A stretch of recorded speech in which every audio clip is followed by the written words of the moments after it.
अस्सलाम वालेकुम नाजरीन, आदाब। सलाम जी के प्रोग्राम में आपका खैर मकदम है। मैं हूं आपका मेज़बान साहिल अमीन। उम्मीद करते हैं कि आप सब बखैर आफियत होंगे। आज के दिन के हवाले से बात करेंगे तो आज के प्रोग्राम में हम पार्लियामेंट से लेकर सुप्रीम कोर्ट और सुप्रीम कोर्ट से लेकर जम्मू कश्मीर के साथ साथ सरहद के इस पार सियासी गहमा गहमी और सरहद के उस पार के हालात पर भी बात करेंगे। लेकिन प्रोग्राम के फॉर्मेट के मुताबिक तारीख में आज के दिन पर पहली नज़र। खुशामदीद, गुड मॉर्निंग, बहुत बहुत शुक्रिया आप सभी का हमारे साथ ज्वाइन करने के लिए। आज जुमेरात है, साल 2023 की अगस्त की 10वीं तारीख। हिस्ट्री ऑफ द डे में खास क्या है, प्रोग्राम के फॉर्मेट के मुताबिक हम आपको सबसे पहले हिस्ट्री ऑफ द डे की जानिब लिए चलेंगे और हिंदुस्तान और आलमी तारीख में कुछ अहम वाक़यात हैं जो सबसे पहले आज के दिन में या कुछ ऐसे वाक़यात जो काफ़ी अहमियत के हामिल हैं आपको बताना ज़रूरी है। तो आगाज़ करते हैं हिस्ट्री ऑफ द डे के साथ। ख़ास बातें क्या हैं। अगस्त की 10 तारीख को आज ही के दिन 1822 में शाम यानी सीरिया के अंदर तबाहकुन ज़ल्ज़ला आया। 20,000 लोगों ने अपनी जान गंवाई। 1.5 लाख से ज़्यादा लोग मुख्तलिफ इलाके छोड़कर महफूज मकामात पर जाने की कोशिशें तो कर रहे थे, लेकिन बेशतर इलाकों के अंदर बाद में खाना जंगी ने उनकी मुसीबतें बढ़ा दी। साल 2006 में श्रीलंका के अंदर फौजी कार्रवाई हुई। तमिल बागियों के खिलाफ यह एक्शन हुआ जिसमें 50 शहरियों की हलाकत हुई। आज के दिन 2000 में 23 बरस कबल जेनेवा में हक़ खुद इरादियत पर बैनुल-अक़वामी कॉन्फ्रेंस का इनेकाद अमल में लाया गया और यह पहली इस तरह की कॉन्फ्रेंस थी जो 50 बरसों में जेनेवा के अंदर आज के दिन यूएन की जानिब से कराई गई। और 1809 में इक्वाडोर ने स्पेन से आज ही के दिन आज़ादी हासिल की। 10 अगस्त इक्वाडोर का यौम आज़ादी है। साल 2008 में चेन्नई की एक लैब में आज ही के दिन एंटी एड्स वैक्सीन का कामयाब तजर्बा हुआ। हिंदुस्तान के अंदर पहली ऐसी दवा थी जो एड्स के खिलाफ तैयार की गई। वैक्सीनेशन का प्रोसेस 2009 में शुरू हुआ, लेकिन इस वैक्सीन के कामयाब तजर्बे के बाद 2008 से साइंसदानों के लिए एक अच्छी खबर या अच्छी पेशरफ्त आज के दिन 10 अगस्त 2008 में हुई, तो उन्हें इनामात से भी उस वक्त की डॉक्टर मनमोहन सिंह की सरकार ने नवाजा था। 1821 में मसूरी की अमेरिका में 24वीं रियासत की हैसियत से आज ही के दिन शमूलियत हुई। ऑफिशियली इसे इंडक्ट कर लिया गया यूएस में। 1800 में कलकत्ता में उर्दू, हिंदी और मकामी जबानों को फरोग देने के लिए फोर्ट विलियम कॉलेज का कयाम अमल में लाया गया। यानी आज 223 बरस इस कॉलेज को हो चुके हैं। 1800 में जो 10 अगस्त के दिन आज के दिन शुरू हुआ था कलकत्ता में, जिसे आज कोलकाता कहा जाता है मगरबी बंगाल के अंदर। और 1947 में आज ही के दिन बरतानिया के वज़ीर आज़म ने मोहम्मद अली जिन्नाह को गवर्नर जनरल ऑफ पाकिस्तान बनाने की तजवीज़ की हिमायत की थी।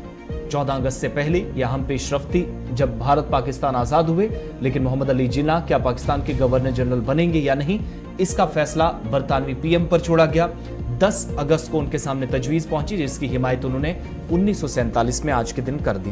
तो ये हिस्ट्री ऑफ द डे में चंद बड़ी बातें थी, अहम वाक़यात थे जो हिंदुस्तान, पाकिस्तान, जनूबी एशिया या फिर यूरोपीय ममालिक में कुछ चीज़ें सर फहरिस्त हैं, कुछ वाक़यात जो टॉप ऑफ द लिस्ट रहते हैं आपके सामने फॉर्मेट के मुताबिक हमने रखी हैं।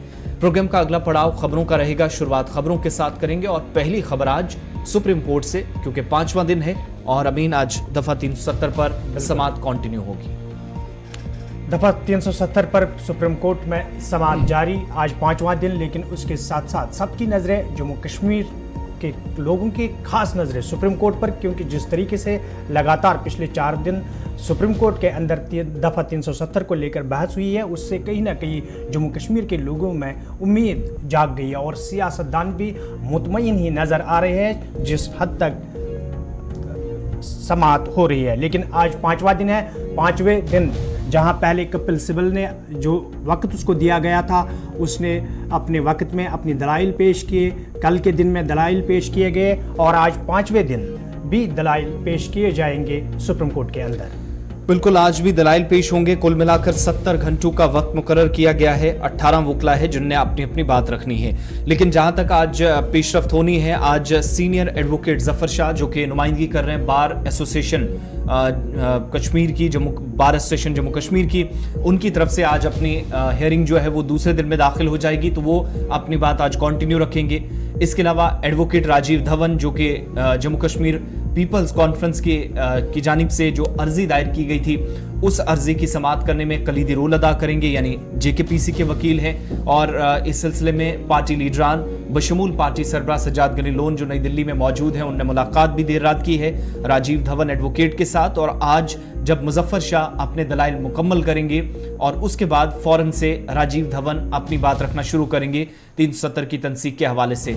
जहां तक पिछले 24 घंटों की बात है तो सरकार की तरफ से अभी तक जवाब नहीं आया, चूंकि 2 वकला सरकार की तरफ से हाजिर होंगे, लेकिन सुप्रीम कोर्ट की तरफ से 370 पर कल जो जजमेंट आई, कल जो बात की गई, बहस मुबाहिसा हुआ, उसमें कहा गया कि जम्मू कश्मीर का आइन भारत के आइन के साथ एग्जेम्पशंस और मॉडिफिकेशंस के साथ मर्ज करके हम देख सकते हैं। सुप्रीम कोर्ट के जज की तरफ से इस पर कमेंट किया गया। दूसरा कहा गया कि 370 जो है उसकी एक अपनी हैसियत ज़रूर थी, लेकिन इसमें फ्लेक्सिबिलिटीज़ हैं, कैसे चेंजेस लानी थी कैसे नहीं, ये सारी चीज़ें तय होना और फिर एक तवील मुद्दत तक कोई कानून चलता है वो 370 में इंडक्ट किया गया। ये सारी चीज़ें बड़ी बारीकी से कल हुई हैं, लेकिन वेरी ट्रू इन नेचर। कल जज की तरफ से ये इस बात के लिए ये बात जो है वो कही गई।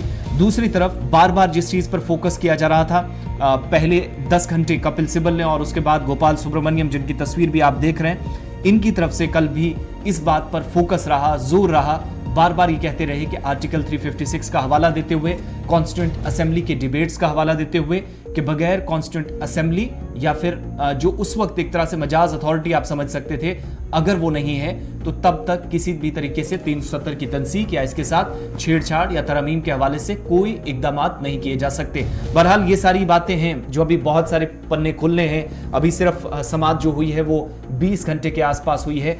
मजीद वकला अपनी बात रखेंगे। अभी 12-13 वकला की बारी है। इरफान हफीज लोन है, इसके अलावा आज एडवोकेट जफर शाह जो सीनियर वकील हैं वो अपनी बात कंटिन्यू करेंगे। गोपाल सुब्रमण्यम ने आज दूसरे दिन में दाखिल हो जाएगी जब वो अपनी बात रखेंगे। दूसरे दिन में उनकी तरफ से समाअत कुल मिलाकर 5वें दिन, और जेकेपीसी की तरफ से जो समाअत के लिए अर्जी दाखिल की गई है सज्जाद गनी लोन पार्टी की तरफ से, वो भी हो सकता है कि थोड़ी देर सुप्रीम कोर्ट में पहुंच जाए। फिलहाल दिल्ली के अंदर मुलाकातों का सिलसिला भी जारी है। तो आज 5वें दिन में अदालत उज़्मा में समाअत दाखिल हो गई है। आज 5वां दिन और 5वें दिन भी समाअत होगी दफ़ा 370 को लेकर, और सबकी नज़रें सुप्रीम कोर्ट पर है। लेकिन इसके साथ साथ जहां दफ़ा 370 को लेकर सुप्रीम कोर्ट में मामला है, समाअत हो रही है और सबकी नज़रें इस पर है, लेकिन इसके साथ साथ और भी मामला हैं जिन पर बात करेंगे और सीधे चलते हैं पार्लियामेंट की ओर, क्योंकि पार्लियामेंट के अंदर भी काफ़ी गहमा गहमी देखने को मिल रही है। अपोजिशन की जानिब से मरकज़ी सरकार को घेरने की कोशिश की जा रही है, लेकिन उसी बीच कल के दिन की बात करेंगे तो कल जहां अपोजिशन की जानिब से मणिपुर को लेकर मांग की जा रही थी, वहीं पर अमित शाह ने जब ऐवान से खिताब किया तो उन्होंने जम्मू कश्मीर की बात की और जम्मू कश्मीर के हालात पर तबसरा किया। डॉक्टर फारूक अब्दुल्ला समेत मुतअद्दिद सियासी लीडरान ने जम्मू कश्मीर का जिक्र करते हुए हुकूमत की नाकामी सामने लाने की कोशिश की, यह हवाला दिया, लेकिन जब जवाब दिया गया तो एक तरह से गरजते हुए वज़ीर दाखिला नजर आया। अब जब आप दोनों तरफ देखेंगे तो अदम एतमाद की तहरीक जब पेश की गई है 8, 9 और आज 10 अगस्त को, इस पर 3 दिन बहस का वक्त मुकर्रर किया गया था। आज 4 बजे वज़ीर आज़म मोदी भी जवाब देंगे, जो अभी तक सवालात जवाबात और अदम एतमाद की तहरीक जो पेश की गई है उस पर जवाब वज़ीर आज़म की तरफ से दिया जाएगा। लेकिन जो दो टूक जवाब आया वो जम्मू कश्मीर के मुतल्लिक, जब डॉक्टर फारूक अब्दुल्ला ने कहा कि आप अमन की बहाली के लिए हमसाया ममालिक को नज़रअंदाज नहीं कर सकते, मुज़ाकराती अमल को आगे बढ़ाना होगा, क्योंकि कोई भी अगर तब्दीली हम इस तरफ करते हैं तो सरहद पार से हमारे हमसायों की उस पर नजर रहती है, यानी बगैर नाम लिए उन्होंने पाकिस्तान की तरफ इशारा किया। तो जवाब उस पर दिया गया मुज़ाकराती अमल पर बिलखुसूस, और जम्मू कश्मीर के अंदर मौजूदा निज़ाम पर जब हुसूलियाबियां पिछले 3-4 सालों की मरकज गिनवा रहा था तो कहा कि ना ही हुर्रियत के साथ बातचीत होगी, ना ही पाकिस्तान के साथ बातचीत होगी। बातचीत या मुज़ाकरात का अगर दौर शुरू करना है या कोई बात करनी है, जो हम कर भी रहे हैं मरकजी वज़ारत दाखिला के मुताबिक, वो वादी कश्मीर या जम्मू के नौजवानों के साथ की जाएगी। जवाब में यह भी कहा गया कि सूरत हाल इतनी बेहतर हुई कि साबिक वज़ीर आज़म पंडित जवाहरलाल नेहरू की एक गलती को मरकज ने दुरुस्त किया, और आज ना ही पथराव का कोई वाकया है, जहां पर मिलिटेंट मारे जाते हैं वहीं उनको दफनाया जाता है, हड़तालें नहीं होती, बंद कॉल्स नहीं होती, और बरियल जहां पर करना होता है वो जो एक जिस तरीके से कवायद व ज़वाबित हैं उसके मुताबिक वो करने की सरकार की जानिब से इक़दामात होते हैं। इसके अलावा मुफ्ती, अब्दुल्ला और कांग्रेस यानी गांधी परिवारों तीनों पर बरसते हुए अमित शाह ने कहा कि 3 खानदान, लेकिन पंचायती इंतखाबात उस तरीके से नहीं करा सके जैसे पिछले 3 सालों में हमने 40,000 से ज्यादा नुमाइंदे चुनकर लाए। और बड़ा बयान इसमें क्या है कि हुर्रियत या पाकिस्तान किसी एजेंडे में या किसी भी फहरिस्त में नहीं है जिनके साथ बातचीत की जाए। अब इसके बाद हुर्रियत पर बैन, जमाते इस्लामी पर बैन, PFI पर बैन, मुल्क के अंदर ऐसी तंजीमें जिन्हें कलअदम करार दिया जा चुका है उन पर बैन लगाने का हवाला देते हुए अमित शाह ने कहा कि मुल्क की सलामती के पेश नजर ये सारे इकदाम उठाए गए और आज उनके मुताबिक सरकार ने ऐसे इकदाम किए हैं कि जम्मू कश्मीर के अंदर कई नुमाया तब्दीलियां हुई हैं। यानी कांग्रेस भी हदफ तनकीद बनी, नेशनल कॉन्फ्रेंस भी, PDP भी, और यहां तक कि यह भी कहा कि सरहदी इलाकों से बाढ़ तोड़कर या रास्ते आसानी से तलाश कर दरअंदाजी करने वाले लोग भी सरहद पे इस तरफ दाखिल हो जाते थे, लेकिन इस सारी सूरत हाल पर हमने रोक लगाई। वज़ीर दाखिला का जो जवाब था वो आप सुनिएगा और उसके बाद फारूक अब्दुल्ला की एक बात भी आपके सामने, जिस पर वो काफी ज्यादा ऐवान के अंदर गर्मा गर्म बहस में हिस्सा लेते हुए नजर आए। कश्मीर के अंदर परिवर्तन लाने वाला युगांतकारी निर्णय इस देश के सम्माननीय प्रधानमंत्री नरेंद्र मोदी ने किया। जवाहरलाल नेहरू सरकार की एक भूल थी। धारा 370 5 अगस्त 2019 और 6 अगस्त को इस महान सदन ने धारा 370 को समाप्त किया। फिर से एक बार कहना चाहता हूं, 14 से 19 तक राजनाथ सिंह जी ने और उसके बाद मैं गृह मंत्री बना हूं, मोदी जी के नेतृत्व में सातत्यपूर्ण तरीके से कश्मीर को आतंकवाद से मुक्त करने के लिए हमने काम किया। 40,000 लोग मारे गए कश्मीर में। मान्यवर, कश्मीर पर शासन किसने किया? 3 परिवारों ने किया, महबूबा मुफ्ती, फारूक साहब और गांधी परिवार। ये 3 परिवारों ने कुल शासन किया। वहां का पंचायत चुनाव नहीं करा है। नरेंद्र मोदी जी ने नवंबर-दिसंबर 2018 में, राजनाथ सिंह गृह मंत्री थे, 9 चरणों में पंचायती चुनाव को समाप्त। मान्यवर, 33 साल के बाद थिएटर चालू हुआ है, नरेंद्र मोदी के शासन में चालू हुआ। 33 साल के बाद नाइट शो चालू हुआ है, नरेंद्र मोदी के शासन में चालू हुआ। 33 साल के बाद शिकाराओं की स्पर्धा चालू हो गई, बंद कर दी थी, चालू हुई है नरेंद्र मोदी। 33 साल से दानिश अली सुन ले, 33 साल से मोहर्रम बंद था, पहली बार नरेंद्र मोदी सरकार में मोहर्रम चालू हुआ। मान्यवर, हम होम स्टे नीति लेकर आए, टूरिज्म बढ़ाने के लिए फिल्म निर्माण की नीति लेकर आए, हाउस बोट की नीति लेकर आए, इंडस्ट्रियल पॉलिसी लेकर आए और आज रोजगारी बढ़ रही है। 20,000 लोगों को नौकरी देने का काम भारतीय जनता पार्टी का। मान्यवर, इन्होंने, मैं अभी भी एक इनके ही प्रेरित NGO की एक मीटिंग अभी हुई, रिपोर्ट मैंने देखी। क्या रिपोर्ट कहती है? हुर्रियत से चर्चा करो, जमीयत से चर्चा करो, पाकिस्तान से चर्चा करो। हम ना हुर्रियत से चर्चा करेंगे, ना जमीयत से करेंगे, ना पाकिस्तान से चर्चा करेंगे। अगर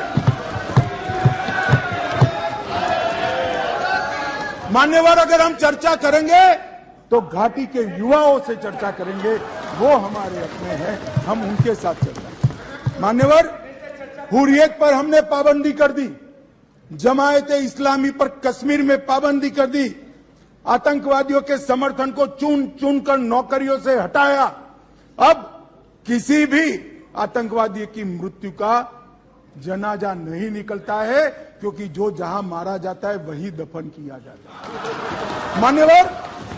मान्यवर, लखनपुर टोल टैक्स जो हम जैसे कार्यकर्ताओं को, भारतीय जनता पार्टी के करोड़ों कार्यकर्ताओं को सूल की तरह हृदय में चुभता था, वहीं श्यामा प्रसाद मुखर्जी को जहां अरेस्ट किया था, वो लखनपुर टोल टैक्स को समाप्त कर दिया। मान्यवर, राज्य की अर्थव्यवस्था को एकीकृत किया, 2 दरबार की परंपरा समाप्त कर दी गई और 200 करोड़ रुपए को बचाने का काम इन नरेंद्र मोदी सरकार ने। मान्यवर,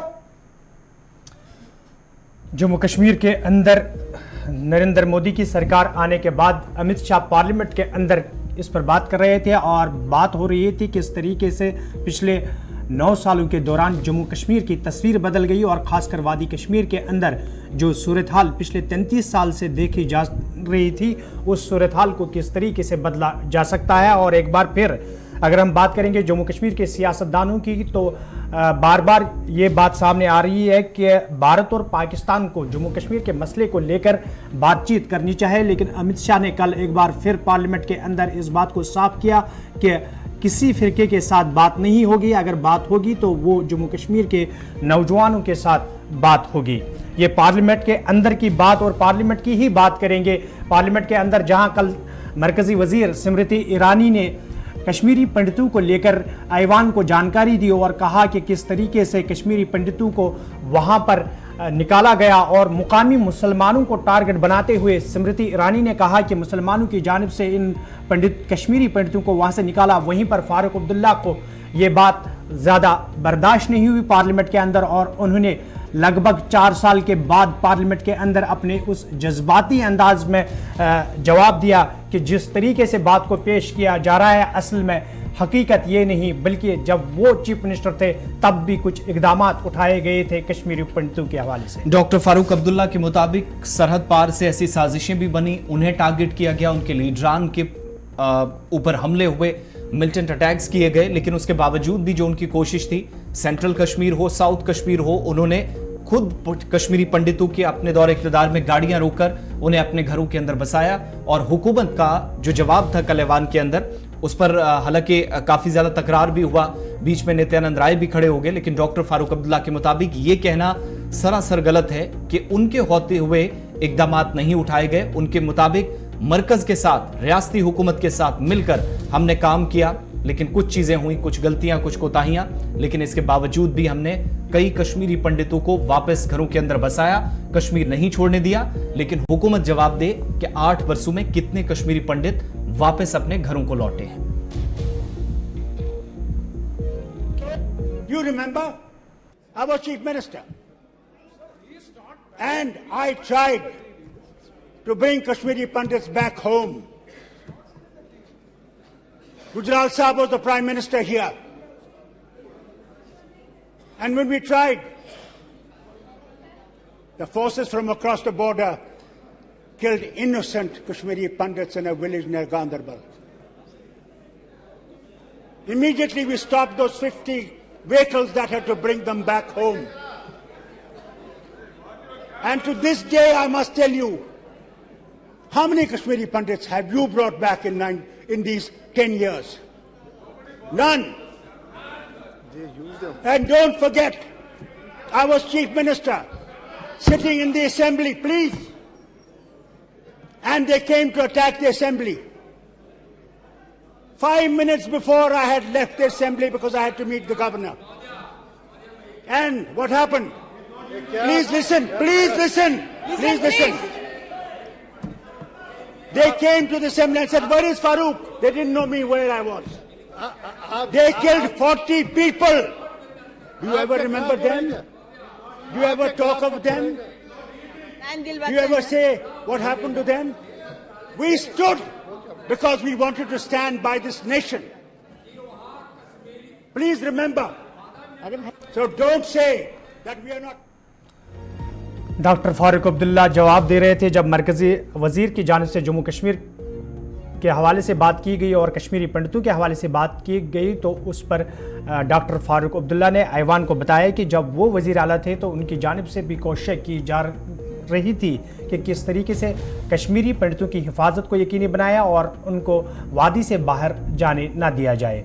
प्रोग्राम में और भी मौज़ूआत हैं जिन पे बात करेंगे। जम्मू कश्मीर की सियासी सूरत हाल के साथ साथ दूसरे मामलात भी हैं, उन पर भी बात होगी, लेकिन यहाँ पर रुकते हैं एक छोटे से तिजारती वक्फे के लिए।